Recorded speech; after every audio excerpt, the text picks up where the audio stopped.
안녕하세요, 교회 여러분. 수요일 저녁 다시 우리 영상으로 만났습니다. 이 저녁 시간 주님께 영광 돌리며 수요 예배 같이 드리겠습니다. 다 함께 기도합시다.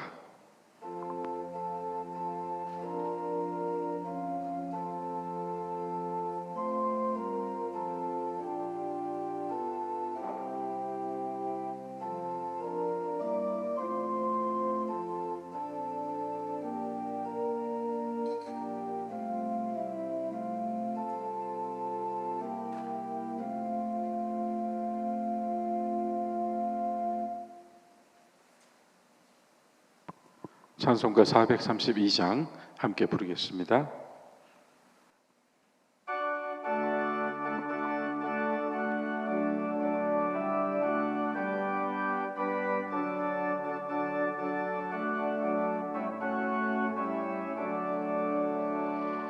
큰 물결이 설레는 어두운 바다, 저등대 불빛도 희미한데 이 풍랑에 배저 항해하는 이 작은 배 사공은 주님이라. 나 두려움 없네, 두려움 없도다. 주 예수님 늘 깨어 계시도다. 이 흉흉한 바다를 다 지나며 저 소망의 나라에 이르리라. 큰 풍랑이 배를 위협하며 저 깊은 물이 벌려 달려드나 이 바다에 노저 항해하는 이 작은 배 사공은 주님이라. 나 두려움 없네, 두려움 없도다. 주 예수님 늘 깨어 계시도다. 이 흉흉한 바다를 다 지나며 저 소망의 나라에 이르리라.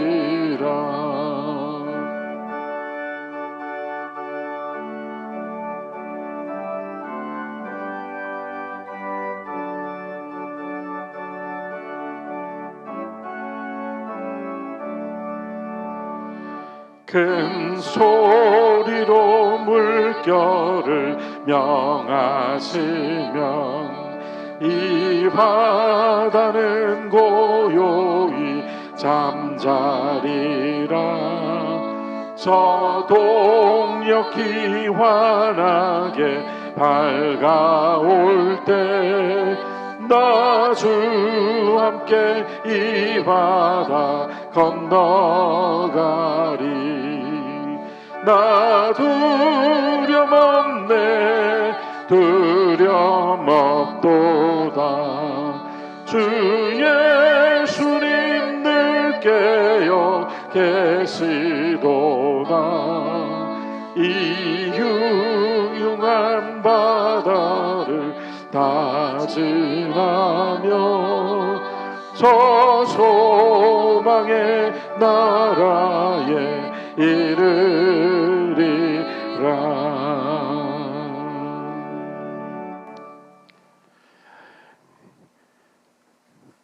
오늘 아침 신문을 보니 러시아, 우크라이나 사이에 전쟁이 이제 어쨌든 부인하고 있지만 우리가 탱크가 마을로 진입해 들어가는 그런 사진을 봤어요. 여러분, 우리나라의 경우가 아니라고 외면할 수 없는 것이 바로 전쟁입니다. 전쟁은 누구에게도 선한 것이 될 수 없는데 끝없이 이 권력과 정치는 전쟁을 일삼고 무고한 희생을 무고한 피를 원합니다. 우크라이나와 러시아 사이 우리는 다 알 수 없지만 무고한 사람들이 희생당할 수밖에 없는 이 전쟁을 거두어 주시도록 우리가 기도해야 되겠고요. 사나운 폭풍우 속에서 분명 우크라이나는 많은 그리스도인들이 있는 줄 제가 알거든요. 그리스 정교회가 아주 든든하게 터잡고 있는 나라 중에 하나가 우크라이나인데요. 많은 이들이 기도할 겁니다. 그들의 기도가 상달되고 하나님께서 그 땅에 다시 이 전쟁의 소문이 지나가고 평화가 올 수 있도록 명령해 주시기를 또 오늘 저녁에 이 말씀과 함께 기도해 주시면 고맙겠습니다. 오늘은 사무엘상 6장 8절부터 13절까지 말씀 우리가 보겠고요. 오늘 다루게 될 이 역사와 하나님이라고 하는 큰 주제에서 다루게 될 말씀은 사무엘상 4장 1절부터 7장 2절까지 세 장의 말씀이에요. 그래서 오늘 저녁 주무시기 전에 사무엘상 4장부터 7장 2절까지 한번 천천히 또 읽어보시면 좋겠다 생각됩니다. 오늘 본문인 6장 8절부터 13절까지 우리 문전도사님께서 봉독해 주시겠습니다. 여호와의 궤를 가져다가 수레에 싣고 속건제로 드릴 금으로 만든 물건들은 상자에 담아 궤 곁에 두고 그것을 보내어 가게 하고, 보고 있다가 만일 궤가 그 본 지역 길로 올라가서 베세메스로 가면 이 큰 재앙은 그가 우리에게 내린 것이요 그렇지 아니하면 우리를 친 것이 그의 손이 아니요 우연히 당한 것인 줄 알리라 하니라. 그 사람들이 그같이 하여 젖나는 소 둘을 끌어다가 수레를 메우고 송아지들은 집에 가두고 여호와의 궤와 및 금 지위와 그들의 독종의 형상을 담은 상자를 수레 위에 실으니, 암소가 베세메스 길로 바로 행하여 대로로 가며 갈 때에 울고 좌우로 치우치지 아니하였고, 블레셋 방백들은 베세메스 경계선까지 따라가니라. 베세메스 사람들이 골짜기에서 밀을 베다가 눈을 들어 궤를 보고 그 본 것을 기뻐하더니. 아멘. 아멘. 일단 우리가 13절까지 읽었습니다. 베세메스 사람들이 법궤가 돌아오는 것을 보고 기뻐했다.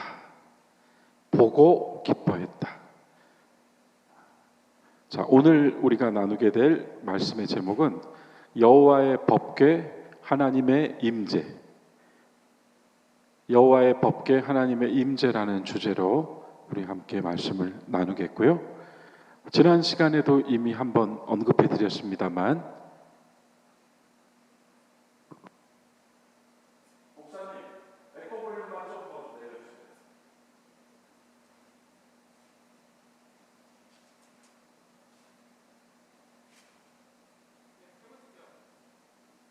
하나 둘 셋, 하나 둘 됐어요.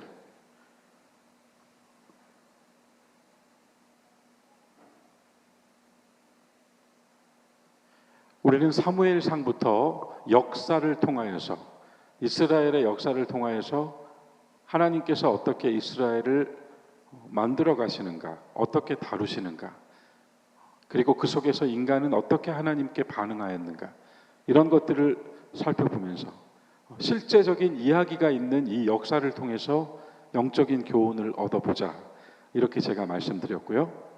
그러면서 제가 성경 읽는 방법으로, 제가 읽은 호흡으로, 그리고 제가 읽으면서 밑줄을 긋고 또 나름대로 이 말씀의 맛을 보았던 것을 전해드리겠다고 이야기했습니다. 지난 시간에 유익하셨는지 모르겠는데요. 오늘 그 역사와 하나님이라고 하는 두 번째 이야기, 오늘은 법궤에 관한 이야기입니다. 우리는 이 주제를 다루기에 앞서서 하나님의 법궤가 움직이시는 것, 하나님의 법궤가 이동하는 것이 얼마나 중요한 의미를 가졌고 지금도 가지고 있는지, 오늘 설교의 제목이 전하고 있듯이 여호와의 법궤 이꼬르 하나님의 임재입니다.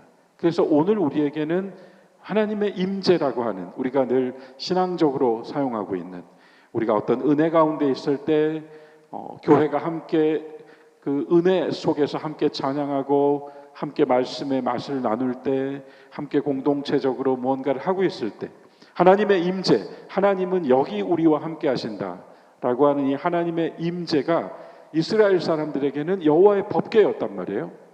또 하나님 역시 이 법궤를 통하여서 내가 너희와 함께 한다라는 것을 가시적으로 보여주신 거예요.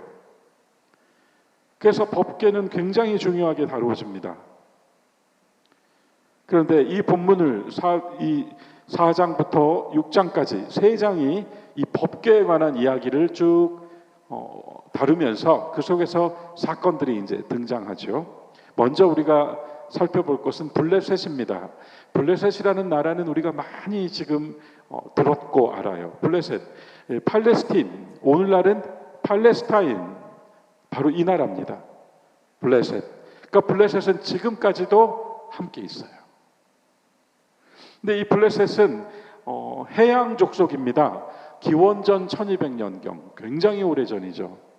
기원전 1200년경 그리스 해안으로부터 지중해를 타고 내려와서 지중해의 패권을 가지고 이집트와 싸웁니다. 당시에 이집트는 중동 지방을 위시해서 모든 지역을 다스리고 있던 대제국이었어요. 이집트가 결국은 이 블레셋 족속, 해양 민족이라고, 이집트의 역사는 그들을 해양 민족, 해양 족속이라고 부르거든요. 이들과 싸워서 결국 블레셋이 집니다.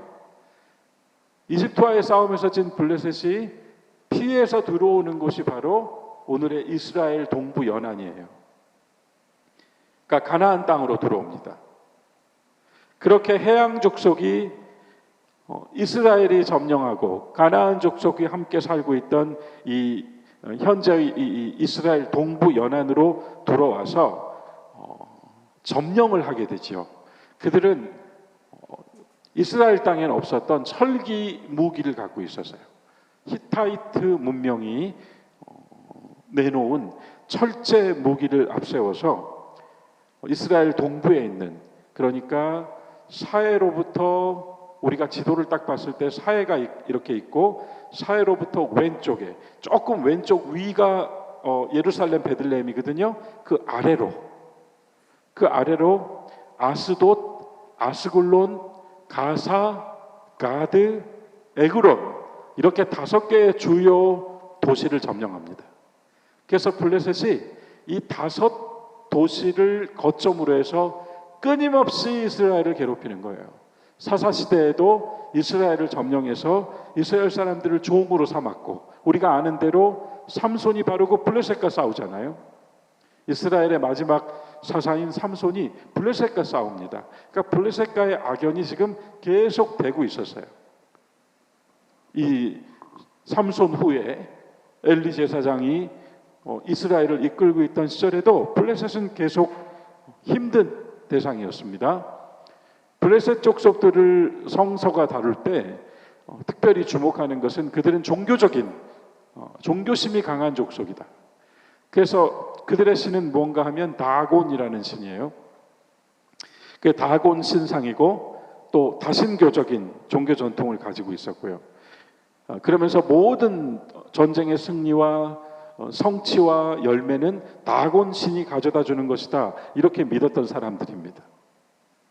문제는 오늘 우리가 다루게 될 이 본문 사무엘상 4장의 시작이 블레셋으로 시작되거든요. 근데 블레셋이 공격해 들어왔을 때 이스라엘이 무력했어요. 그래서 결국은 4,000명이나 되는 무고한 목숨이 희생됩니다. 지금 제가 앞서 오늘 말씀 나누기 전에 러시아 우크라이나 얘기해 줬잖아요. 철제 무기를 앞세운 블레셋은 무서운 상대예요. 그런데 이 블레셋이 공격해 들어왔을 때 싸워보지도 못하고 4,000명이 죽었어요. 그런 가운데, 이 무고한 목숨이 희생된 가운데 이스라엘이 취한 행동이 이제 그 다음 이야기예요. 4장의 첫 번째 이야기예요. 말씀을 보면 4장 3절 4절이 이렇게 쓰여 있습니다. 백성이 진영으로 돌아오매 이스라엘의 장로들이 이르되 여호와께서 어찌하여 우리에게 오늘 블레셋 사람들 앞에서 패하게 하셨는고 여호와의 언약궤를 실로에서 우리에게로 가져다가 우리 중에 있게 하여 그것으로 우리를 우리 원수들의 손에서 구원하게 하자. 뭔가 옳은 말인 듯 하면서 뭔가 이상한 말이에요. 자, 우리가 지금 읽은 4장 3절과 4절은 중요한 이제 이 모든 이야기의 이 시작입니다. 이스라엘은 블레셋에 의해서 무고한 백성 4천 명이 죽었을 때 울며 통곡하며 회개하며 기도해야 했어요. 그런데 그들은 어찌하여 라고 말했습니다. 어찌하여. 지금 하나님 앞에서 왜 우리에게 이와 같은 시련이 주어졌습니까? 하나님께서 어떤 뜻을 가지십니까? 이스라엘의 장로들이 그걸 물어야 했을 텐데 그들은 하나님을 향하여 어찌하여 오늘 블레셋 사람들에게 패하게 하셨을까? 어찌하여? 왜? 이러고 오히려 하나님을 향하여서 질문하는 거죠.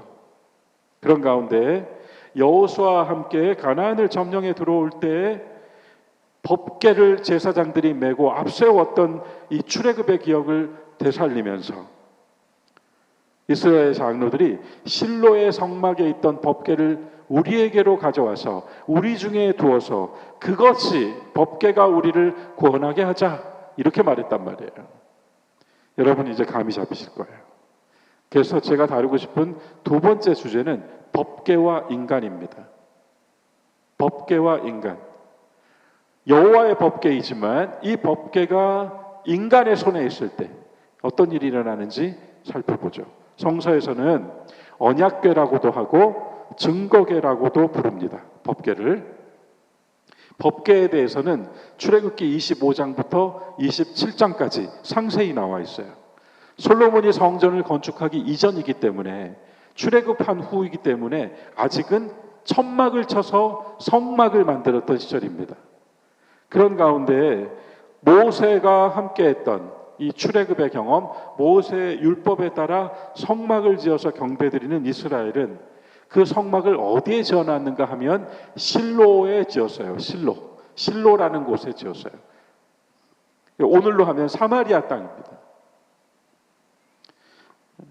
그런데 법궤는 무엇을 담고 있는가 하면 그 궤 안에 십계명이 쓰인 두 개의 돌판이 담겨 있었고 또 다른 성서 기록에 따르면 그 안에는 아론의 싹이 난 지팡이가 있었고 하늘에서 내린 만나가 든 항아리가 있었다. 이 법궤 속에. 그리고 이 법궤의 덮개 위에 덮개는 하나님이 그곳에 임재하셔서 죄를 용서해 주시는 장소라고 율법을 통해 배웠어요. 하나님이 그렇게 말씀하셨어요. 그래서 법궤의 덮개는 속죄소라고도 불리고 거기서 용서받고 다시 살아나니까 시은소라고도 불렸어요. 이 덮개가. 그러니까 법궤 안에 들어있는 것뿐만 아니라 법궤는 덮개조차도 거룩하고 거기에서도 이미 하나님의 은혜가 흘러나오고 있었다 이 말이에요. 이렇게 신성한 것인데 하나님의 궤가 의미하는 것은 앞서 말씀드린 것처럼 하나님의 백성과 함께 하시는 가시적인 표징이에요. 하나님의 임재를 나타내는 상징이에요. 표징과 상징이에요. 눈에 안 보이잖아요, 하나님은. 그런데 법궤를 통하여서 눈으로 봐요. 표징이에요. 동시에 그것은 하나님이 우리와 함께 하신다는 임마누엘이라고 하는 상징이 되었다 이 말이에요. 오늘의 성도들에게 법궤가 의미하는 것은 예수 그리스도입니다. 그리스도께서 우리와 함께 하신다. 그것이 뭐예요? 그분의 이름이잖아요. 임마누엘. 그리고 하나님이 그리스도를 통하여 우리와 함께 하신다. 그 뭐예요? 예수라는 이름이 가진 의미. 예수와 그 이름의 뜻이 여호와 구원자예요. 하나님의 이름이 있어요. 그래서 그리스도께서 오늘 우리와 함께 하시고 우리가 그리스도의 이름으로 모이고 그리스도의 이름으로 찬송하고 그리스도의 이름으로 말씀을 나누는 그 모든 순간이 뭡니까? 하나님의 임재예요. 그래서 법궤가 가지고 있는 이 상징, 그리고 가시적으로 나타난 표징, 오늘 우리에게 가시적인 것은 말씀, 그리고 그 말씀을 우리가 재현하기도 하는 성만찬도 표징이죠. 세례식도 표징이죠. 이 표징들이란 말이에요. 눈에 보이는 것. 우리는 보이지 않기 때문에 하나님을 온전히 믿을 수 없는 불완전한 존재여서 하나님께서 말씀과 더불어 눈에 보이는 표징으로서 우리에게 주신 두 가지가 세례와 성만찬이에요. 임재입니다. 주의 임재. 그래서 이스라엘 장로들의 결정의 문제점은 뭐였는가 하면 하나님께 묻고 구하여 하나님의 뜻을 듣고 나아가야 될 이 엄중한 싸움에서 그들은 먼저 자기들의 판단과 결정으로 법궤를 가지고 오자, 법궤가 우리를 구원하게 하자, 이렇게 말해버렸다 이 말입니다. 인간이 하나님의 임재를 사용하려고 들 때, 인간이 자신의 의지와 판단으로 하나님을 이용하려고 들 때 이러한 문제들이 이제 나타나게 되는 거예요. 우리는 하나님을 우리의 필요에 따라 불러 쓸 수 없습니다.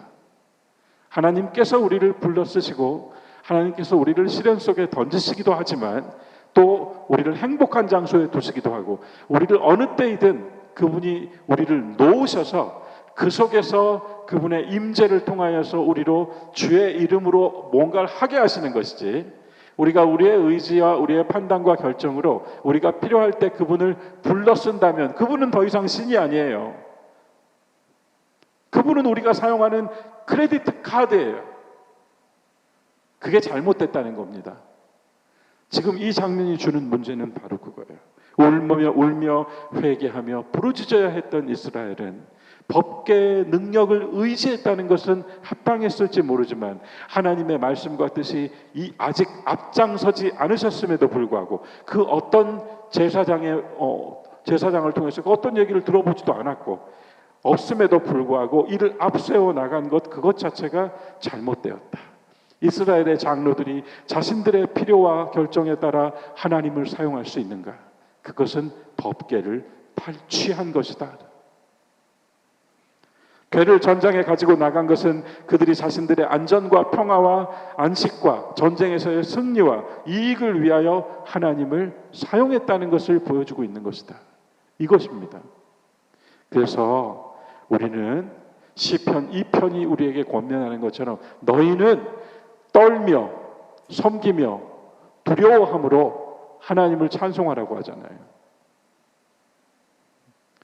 뜻을 구하고 말씀을 기다림으로부터 시작해야 했는데 주의 경륜, 하나님의 경륜을 생각하지 않은 채 자신의 판단과 번영과 성취를 위해 나선다는 것이, 인간이 하나님을 사용한다는 것이 얼마나 어리석은 것인가. 처음 이스라엘이 법궤를 앞세워 나갔을 때에는 블레셋 사람들이 두려워 떨었어요. 출애굽 당시에 애굽에서 일어난 일들을 그들은 소문으로 이미 들어 알고 있었습니다. 40년 광야 유랑을 마치고 여리고 성을 위시하여 가나안을 정복해 들어가는 여호수아와 이스라엘 백성의 이야기를 블레셋 사람들도 알고 있었어요. 그래서 사무엘상 4장 7절 하반절을 보면 이런 표현이 나옵니다. 블레셋 사람이 여호와의 법궤가 나왔다는 얘기를 듣고 블레셋 사람이 두려워하여 이르되 신이 진영에 이르렀도다. 신이 진영에 이르렀도다. 그리고 다신 종교였던 그들은 유일하신 여호와 하나님에 대해서 다 알지 못했기 때문에 이어지는 4장 8절 상반절을 보면 어리석게도 그들은 모르니까 하나님을 이렇게 말합니다. 우리에게 화가 있을 것이다. 누가 우리를 이 능한 신들의 손에서 건지리요. 하나님 잘 몰라요. 그러나 소문으로 들어 알아요. 여호와의 법궤가 어떠한 것인지 그들은 알고 있었어요. 그때 블레셋 사람들 중에 하나가 이렇게 말합니다. 너희 블레셋 사람들아, 강하게 되며 대장부가 되라. 너희가 히브리 사람의 종이 되기를 그들이 너희의 종이 되었던 것 같이 사사시대 종이 되었던 것 같이 너희가 히브리 사람들의 종이 되지 말고 대장부같이 되어라. 자, 여호와의 법궤, 하나님의 임재를 정작 원수가 두려워하는데 이 원수가 오히려 서로를 격려하면서 지금 이 싸움에 임하라고 북돋아주고 있어요. 이날 이스라엘은 여호와의 법궤를 앞세워 나갔지만 무려 3만 명이 죽고 엘리의 두 아들, 엘리 제사장의 두 아들인 홈니와 비느하스도 그곳에서 죽임을 당했습니다. 이것이 법궤와 인간이 법궤를 자신의 것으로 소유한 듯 나아갈 때 일어난 결과였어요. 4천 명이 죽고 시작된 전쟁은 3만 명의 죽음으로 끝났습니다. 세 번째, 제가 또 하나 여러분과 나누고 싶은 이야기는 하나님과 법궤입니다. 그렇다면 법궤와 인간이라 그랬잖아요, 앞에서. 여기서는 하나님과 법궤, 하나님이 그 법궤를 앞세워 하실 때, 그 하나님이 법궤를 통하여 그분의 임재가 나타날 때 어떤 일들이 일어났는가, 그것이 이어지는 말씀에 나와요. 일단은 본문 사무엘상 4장 13절을 우리가 살펴보면요, 엘리 대제사장이 이미 이 사태의 엄중함을 알고 있었다는 것, 이스라엘의 장로들이 전쟁에 법궤를 가지고 나가는 것이 얼마나 잘못된 것인지 알고 있었다는 것이 드러나요. 그는 4장 13절에서 자기 아들들이 전쟁에 나간 건 여기 언급되지도 않아요. 엘리가 무엇 때문에 힘들어하는가 하면 하나님의 궤로 말미암아 마음을 졸였다, 이렇게 나옵니다. 그리고 소식을 기다리다가 4장 18절로 가면 마침내 전쟁이 끝나고 모두가 죽었고 하나님의 궤를 빼앗겼다고 하는 전령의 소식을 듣고 이렇게 나오죠. 그 전령이 하나님의 궤를 말할 때 엘리가 자기 의자에서 뒤로 넘어져 문 곁에서 목이 부러져 죽었다. 그가 이스라엘을 이끈 지 40년째 되는 해였습니다. 이어지는 또 하나의 장면이 엘리의 며느리이자 비느하스의 아내의 이 며느리가 임신 중이었는데 그때 마침 아이를 낳고 그녀도 세상을 떠나요. 그녀가 태어난 아이의 이름을 이가봇이라고 짓습니다. 이가봇이라고 하는 이름의 뜻은 여호와의 영광이 이스라엘을 떠났다, 그런 뜻이었어요. 그러니까 왜 이런 이야기가 덧붙여져 있는가 하면 완전히 칠흑 같은 암흑의 시대가 지금 왔다는 거예요. 인간이 하나님을 자신의 것으로 삼고 마치 자신이 하나님의 무엇이라도 된 듯 행하다가 일어난 사태는 칠흑 같은 암흑, 그 암흑의 성서적 표현이 여호와의 영광이 그들을 이스라엘을 떠나버렸다, 하나님의 영광이 사라져버렸어요. 메마른 사막이 되어버렸다, 이 말입니다. 그런 가운데 하나님은 어떻게 법궤를 통하여서 역사하셨는가? 이제부터 우리는 이 법궤의 움직임을 주목해야 해요. 같은 법궤였지만 이스라엘, 곧 인간이 법궤를 앞세워 나갔을 때와 하나님께서 법궤를 통하여 역사하실 때가 얼마나 대조적인지 5장이 보여줍니다. 자, 4장은 법궤와 인간이었어요. 5장은 하나님과 법궤입니다. 얼마나 대조적인지 5장은 그것을 보여줘요. 블레셋 사람들은 여호수아가 온 백성을 모아놓고 전에 옛날에 그곳에서 에베네셀이라고 그 터를 이름 짓잖아요. 여기까지 여호와께서 우리를 도우셨다, 에베네셀이라고, 하나님이 여기까지 우리를 도우셨다, 이런 뜻이거든요. 그 에베네셀에서 법궤를 뺏깁니다. 거기서 법궤를 뺏겨가지고 블레셋 사람들이 이 법궤를 가지고 어디로 가는가 하면 자신들이 점령한 거점 도시 중에 하나인 제일 큰 아스도스로 가져가요. 아스도스는 다곤의 신전이 있었습니다. 그들의 신전이 있었어요. 이 전쟁의 승리는 다곤이 가져다 주었다. 그러므로 이스라엘의 신은 이제 다곤의 발 앞에 무릎 꿇어야 한다, 그러고 법궤를 가지고 가서 다곤 신상의 발 앞에 무릎 꿇렸단 말이에요, 블레셋 사람들이. 그리고 나서 그날 하루를 보내고 다음날 아침에 가보았더니 인간은 잠이 들어 몰랐습니다. 우리는 자고 있었기 때문에 몰랐습니다. 그러나 다곤의 신전에 가보았더니 다곤 신상이 엎어져서 여호와의 법궤 앞에서 얼굴을 땅에 대고 엎어져 있더라, 이것이에요. 블레셋 사람들이 깜짝 놀랐죠. 그래서 다시 다곤 신상을 세워서 다시 다곤의 발 앞에 법궤를 놓았습니다. 그리고 다음 날 가보았더니 또다시 다곤의 신상이 엎어져 있는데 이번에는 어떻게 되어 있는가 하면 다곤의 신상에서 머리와 두 손목이 끊어져서, 사무엘상 5장 4절이에요. 두 손목과 머리가 끊어져서 문지방에 가 있고 몸뚱아리만 남아서 여호와의 법궤 앞에 엎어져 있더라 이것입니다. 끊어져 버렸어요. 이게 무슨 얘기일까요 이게? 그래서 그때로부터 블레셋 사람들은 문지방을 밟지 않는다, 이런 얘기가 성경에 지금 사무엘상 5장에 쓰여 있거든요. 이게 무슨 의미일까요 여러분? 그 전날 밤에는 다곤 신이, 인간이 잠들어 있던 시간에 하나님의 임재 앞에서 이방의 신 우상은 넘어졌어요. 굴복했어요. 그런데 다시 세워놨더니 이번에 나의 머리와 두 손목이 잘라졌어요. 이게 누가 하는 짓이냐면 이방 족속들이 전쟁에서 승리하면 패전국의 왕이나 장수를 이렇게 처리합니다. 그대로 해버렸어요. 저들이 하는 그대로 했는데 그 머리와 손목이 문지방에 가 있었다는 것은 도망치듯이 나가려고, 하나님의 임재를 피해서 나가려고 발버둥을 치면서 가다가 거기서 잘라졌다 이 말이에요. 얼마나 지금 이 장면이, 여러분 이 장면은 인간이 잠들어 있는 시간에 일어난 사건이에요. 저는 이 장면에서 우리 모두가 할렐루야 해야 된다고 생각해요. 하나님이 하시는 일에 대한 우리의 믿음을 다시 한번 각성해야 해요. 우리들이 눈으로 보고 우리들이 행동하고 우리들이 대처할 수 있는 시간 안에 그분의 역사가 있는 것이 아니라 우리가 손을 쓸 수도 없고 우리가 눈으로 볼 수도 없으며 우리가 어떤 계획을 세울 수도 없고 오히려 죽은 듯 잠들어 있는 그 시간에, 우리의 영혼이 잠들어 있는 그 시간에 하나님의 역사가 있다는 것을 이 법궤와 하나님의 임재가 다곤 신전에서 보여주고 있는 거예요. 이방의 신, 승리자의 신 앞에서도 하나님은 우리처럼 졌다고 무릎 꿇지 않았어요. 나약해지지 않았습니다. 그죠? 하나님은 보여주셨어요. 이스라엘의 하나님은 졸지도 주무시지도 않는 분이라는 것을 보여주셨어요. 이것이 하나님과 법궤입니다. 이것이 설령 아무리 사단의 권세가 강하다 할지라도 거룩하신 주의 임재 앞에서 사단은 문지방을 향하여 도망치는 존재이고, 주께서 그 손목을 끊어서 문을 넘지 못하게 굴복시키신 존재라는 거예요.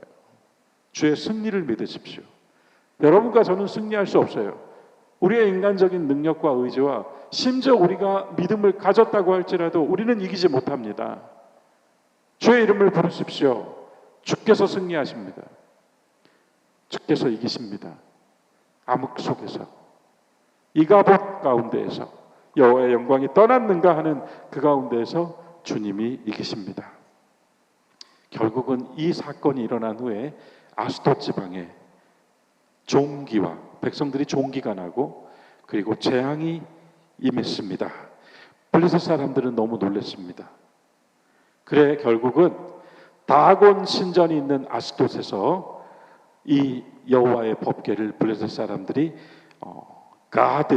가드라고 하는 그들의 또 다른 도시로 옮겼습니다. 사무엘상 5장 9절은 그것을 옮겨간 후에 여호와의 손이 심히 큰 환난을 그 성읍에 더하셔서 성읍 사람들의 작은 자와 큰 자를 다쳐서 독한 종기가 나게 하셨다. 주목하셨어요? 아스돗에서는요 종기와 재앙이 있었다고 했어요. 그래서 그걸 피해 보려고 여호와의 법궤를 가지고 가드로 옮겨놨다니까요. 근데 가드에 갔더니 이번에는 독한 종기와 심히 큰 환난이 임했다 이렇게 말합니다. 피할 수가 없어요. 피할 수가 없습니다. 혹여 사람의 눈을 피하고 현실의 자리에서 회피할 수는 있겠지만 하나님의 부르심과 하나님의 역사를 피할 수는 없어요. 도망칠 수 없어요. 우리는 그런 존재예요. 시편 139편의 다윗의 시를 꼭 한번 읽어보십시오. 다윗이 그래요. 어디를 가도 하나님이 나를 보고 계시니 피할 수가 없습니다. 종기가 나고 재앙이 임해서 옮겨놨더니 독한 종기가 나고 심히 큰 환란이 닥쳤다. 그래서 결국 블레셋 사람들은 이 가드 사람들이 절규하니까 결국은 여호와의 법궤를 가지고 또 다른 성읍인 에그론으로 가져갑니다. 에그론으로 가져가니까 이번에는 에그론 사람들이 통곡하고 부르짖으면서 저항을 해요. 이제 다곤의 승리가 가져온, 다곤이 전리품으로 가져왔다고 생각한 이스라엘의 하나님 여호와의 법궤가 오는 것을 거부합니다. 거부하면서 이 5장 11절을 보면 온 성읍에 이제 종기뿐만 아니라 사망의 환란이 찾아왔다고 이야기해요. 에그론에는 사망의 환란이 찾아왔다. 아스돗에서는 종기와 재앙이 찾아왔다. 가드에서는 독한 종기와 심히 큰 환란이 찾아왔다. 에그론으로 갖다 옮겨놨더니 거기는 아예 사망의 환란이 찾아왔다. 점점 강해지는 거예요. 점점 무서워지는 거예요. 그래서 5장에 이어지는 11절 12절을 보면 블레셋 사람들이 이렇게 얘기하는 거예요. 하나님의 손이 엄중하심으로 그 성읍에 에그론뿐만 아니라 블레셋의 성읍들에서 부르짖음이 하늘에 사무쳤다. 이렇게 하나님께서 법궤를 통하여서 임하실 때 일어나는 이야기들이 5장을 통해 우리에게 전해집니다. 자, 여기까지 우리가 살펴보면서요, 오늘 우리가 블레셋 이야기 제일 먼저 시작했죠. 끊임없이 괴롭히는 존재, 끊임없이 침략하고 종으로 삼으려고 하는 존재. 그런 가운데에서 이스라엘의 결정은 3,000명을 잃고 4,000명을 잃고, 그리고 나서 법궤를 가지고 와서 우리가 한번 붙어보자. 인간이 사용하려고 했을 때 4,000명은 3만 명이 됐습니다. 엘리 제사장도 죽었습니다. 그의 아들들도 모두 죽었습니다. 거기서 태어난 손자의 이름은 여호와의 영광이 우리를 떠나셨다, 이가봇이 되었습니다. 그러나 하나님께서 법궤로 나타나셨을 때 그때는 달랐어요. 그때는 이스라엘이 우리가 자고 있을 때, 암흑 속에 있을 때, 그때 하나님은 움직이셨습니다. 주의 임재가 거기 있었습니다. 주의 우리 가운데 오심, 주의 역사하심. 우리는 상대할 힘이 없지만 이미 상대는, 원수는 하나님 앞에서 엎어져 버렸습니다. 하나님은 이미 이기셨어요. 하나님의 승리, 그리스도께서 말씀하시죠. 내가 세상을 이기었노라. 그리스도의 승리 안에서 우리가 이긴다고 말하는 거예요. 우리는 이길 수 없어요. 그리스도 밖에 있어서는, 그리스도 안에 있으므로 우리는 이깁니다. 자, 결국은 블레셋 사람들은 법궤를 이스라엘에 돌려주기로 결정해요. 7달이 지나서, 그렇게 괴로운 세월 7달을 보낸 후에 블레셋의 방백들이, 블레셋의 지도자들이 제사장들과 그 다곤의 제사장들과 점쟁이들을 불러서 물어요. 어떻게 하면 이스라엘의 하나님 여호와의 법궤를 돌려줄 수 있을까? 얼마나 재밌는 얘기예요. 전쟁에서 빼앗아 올 때는 우리가 이겼다 하고 환호성을 질렀을 거 아닙니까? 그런데 지금 왕과 모든 방백들이 모여서 어떻게 하면 잘 돌려줄 수 있을까? 이걸 논하기 시작해요. 하나님의 승리라니까요, 이것이. 그러면서 다곤의 사제들이 말합니다. 이스라엘의 하나님 여호와의 궤를 돌려보내려거든 그냥 보내지 말고 속건제를 드리라. 속건제가 뭔지 아십니까? 레위기 1장부터 5장까지 제사가 나오는데요, 속죄제는 우리의 행한 죄에 대한 하나님께 죄 용서를 구하는 제사예요. 속건제는 그 죄를 행하게 만든 우리의 죄의 본성에 대한 하나님께 향한 우리의 제사의 의미가 속건제거든요. 아주 뿌리 깊이 우리 안에 자리 잡고 있는 존재의 죄예요. 블레셋의 사제들은 속건제를 드려라. 그러면 병도 낫고 하나님의 손이 옮기지 않으신 이유를 우리가 알게 될 것이다 라고 조언합니다. 또 하나 조언해요. 뭐냐면 종기를 상징하는 종기 모양의 금 5개의 상을 만들고, 또 땅을 오염시키고 병을 퍼뜨리는 쥐 형상의 5개의 금덩어리를 만들어라. 그래서 그것을 법궤가 실린 수레에 담아서 이스라엘로 돌려보내라라고 제안합니다. 자신들의 저주 5성읍을 대표해서, 앞서 아스돗, 아스글론, 가드, 가사, 에그론 5개의 성읍을 대표해서 5개씩, 5개의 종기, 5마리의 쥐 형상을 금으로 만들어서 법궤에 실어 보냅니다. 사무엘상 6장 6절부터 7절 그리고 9절 말씀 볼까요? 애굽인과 바로가 그들의 마음을 완악하게 한 것 같이 어찌하여 너희가 너희 마음을 완악하게 하겠느냐? 그가 그들 중에서 재앙을 내린 후에 그들이 백성을 가게 함으로 백성이 떠나지 아니하였느냐? 자, 이것이 뭔가 하면 블레셋의 술사들이 출애굽 이야기를 해주고 있는 거예요. 자, 이어서 보겠습니다. 그러므로 새 수레를 하나 만들고 멍에를 메어 보지 아니한 전나는 소, 암소 2마리를 끌어다가, 아직 멍에가 끼워졌지 않았던 암소 2마리를 가져다가 소의 수레를 메고 그 송아지들은 떼어 집으로 돌려보내고 보고 있다가, 만일 여호와의 법궤가 실린 이 수레가 본 지역 길로 올라가서 벳세메스로 가면 이 재앙은 하나님이 내린 것이고, 만일 그렇지 않다면 우리를 친 것이 그의 손이 아니요. 이 다음 구절 보셔야 돼요. 우연히 일어난 일이다. 이거예요, 이거. 우연히 일어난 일이다. 뭔가 제가 목소리 높인 이유를 좀 감지하셨길 바라요. 시험한다니까요, 하나님을 돌려보내면서도. 그죠? 암소의 수레에 법궤를 실어서 이스라엘 땅인 벳세메스로 가면 하나님이 우리를 벌하신 것이고, 그렇지 않으면, 배팅한 거예요. 50대 50으로. 그렇지 않으면 이 모든 일은 우연이다.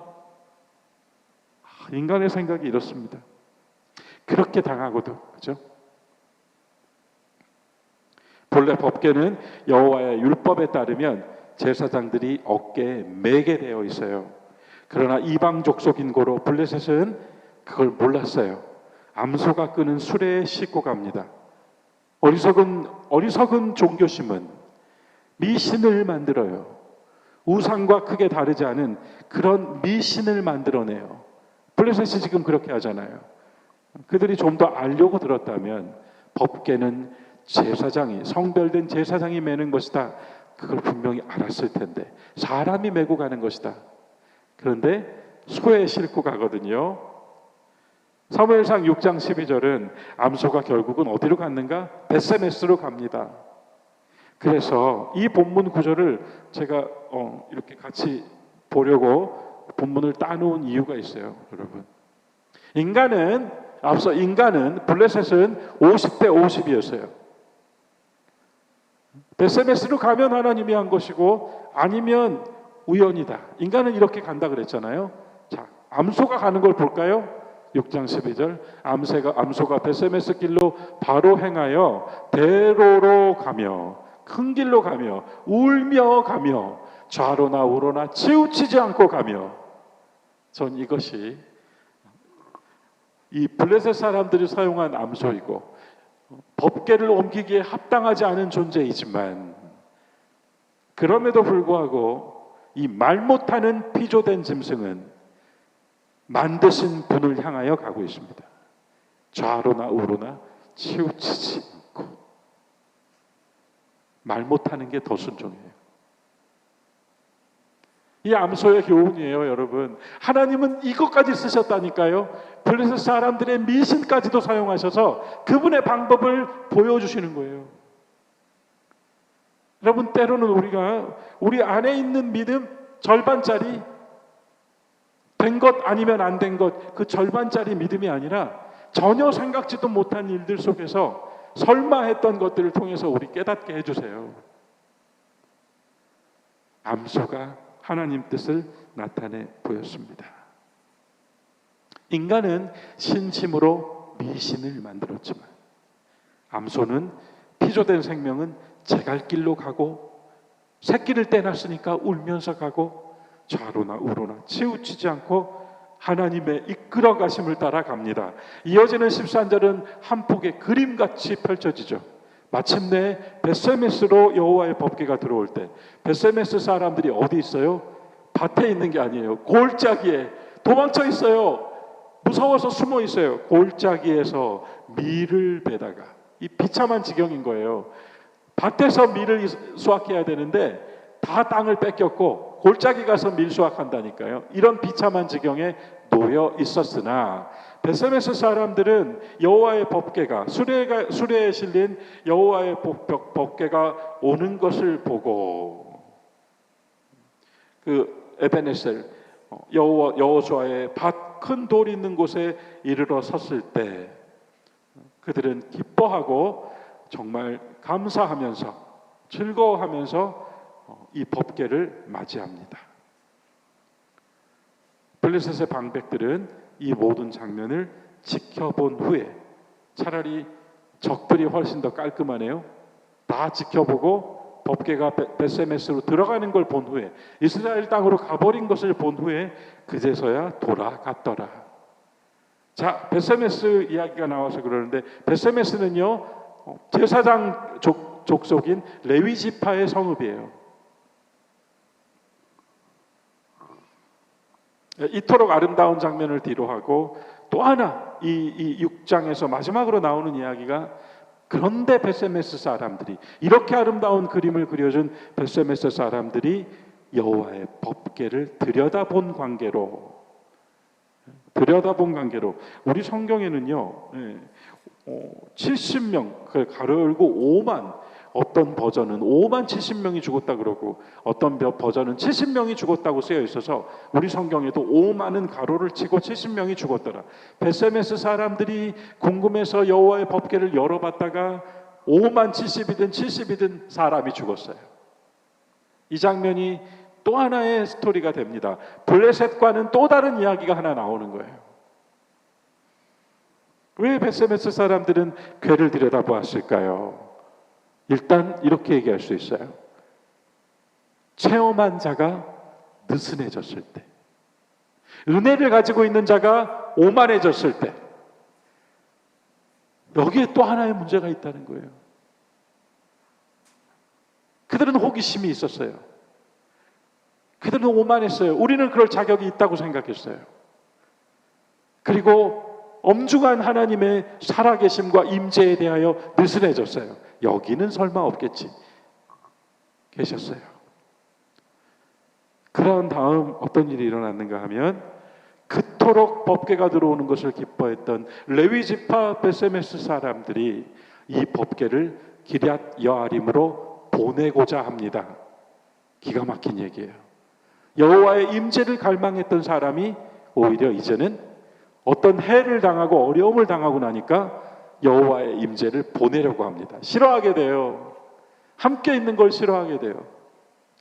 그래서 법궤는 마침내 기럇 여아림으로 들어가게 됩니다. 그래서 이 법궤 이야기의 마지막은 벳세메스와 기럇 여아림이에요.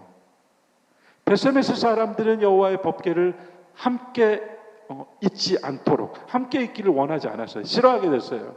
자신들이 괴로움을 당했을 때, 피해를 입었을 때, 자신들이 그런 피해를 입고 나니까 하나님의 임재라고 할 수 있는 법궤를 여기 놓고 싶어 하지 않아요. 그러나 기럇 여아림 사람들은 법궤가 들어왔을 때, 사무엘상 7장 1절 2절이 바로 그 이야기거든요. 기럇 여아림 사람들이 와서 여호와의 궤를 옮겨 산에 사는 아비나답의 집에 들여놓고, 높은 곳에 들여놓고 그의 아들 엘리아사를 거룩하게 구별하여 성결 구별하여 여호와의 궤를 지키게 하였다. 그리고 궤가 기럇 여아림에 들어간 날로부터 20년 동안 오래 있은지라. 그 마지막 구절이 주목이에요. 이스라엘 온 족속이 여호와를 사모하니라. 벳세메스 사람들은 법궤가 함께 있는 것을 원치 않았지만, 기럇 여아림의 법궤가 놓인 후로 기럇 여아림 사람들은, 그리고 이스라엘 사람들은 여호와의 법궤를 모시고 있고 여호와의 임재와 함께하는 것을 사모하였더라. 좋아했더라. 싫어했더라와 좋아했더라가 지금 이 마지막에 나와요. 자, 결국은요, 이 법궤가 어디서 출발했습니까? 실로의 성막에서 출발했어요. 그러나 다시는 실로로 가지 않았습니다. 실로는 수가성 여인이 말한 것처럼 종교 전통이 남아있는 곳이었을지 모르지만 하나님의 임재가 사라져버린 장소가 됐어요. 오늘날까지 실로는 돌무더기 잔해만 남아있습니다. 오늘날까지요. 하나님의 임재, 하나님의 영광이 사라져버린 곳, 돌무더기밖에 없는 것처럼 황폐한 터가 되어버린다는 거예요. 그러나 기럇 여하림 성별되고 높은 곳에 그 법궤를 지키며 기뻐하는 사람들이 있는 곳에선 뭐가 있어요? 여호와를 사모합니다. 찬양이 있어요. 이것이 바로 임재입니다. 고난 중에도 어려움 중에도 주를 찬송하고 주의 이름을 높이 부르는 여러분들이 계시는 곳이 이제는 법궤, 우리 주 예수 그리스도가 계시는 곳이에요. 우리는 주님을 이용할 자격이 없어요. 우리는 여전히 주님께서 우리를 써주시기를 바라며 간구해야 돼요. 그러나 주님의 쓰심 안에서 그분의 함께해 주심을 믿는 이들에게는 사모함이 있습니다. 어디서든 주를 사모해요. 주를 사모하는 마음. 오늘 그것이 저의 말씀 묵상의 마지막입니다. 다소 제가 말을 빠르게 했습니다만 나중에 다시 한번 사무엘상 4장 1절부터 7장 2절까지 쭉 성경을 보시면서 이 이야기를 다시 한번 정리해 보시면 더할 수 없이 우리들에게, 여러분들에게도 좋은 영적인 어떤 그런 메시지가 나누어질 수 있지 않을까 생각해 봅니다. 오늘 우리는 여호와의 법궤, 하나님의 임재라고 하는 주제로 말씀을 나누었습니다. 역사에서 배우는 하나님, 그리고 그 역사의 교훈으로부터 다시 찾아가는 우리들의 믿음, 또 한 걸음 다음 시간에 전진할 수 있도록 하겠습니다. 오늘 이 말씀 묵상하면서 잠시 우리 기도하는 시간 가진 후에 주님 가르쳐 주신 기도로 마치겠습니다.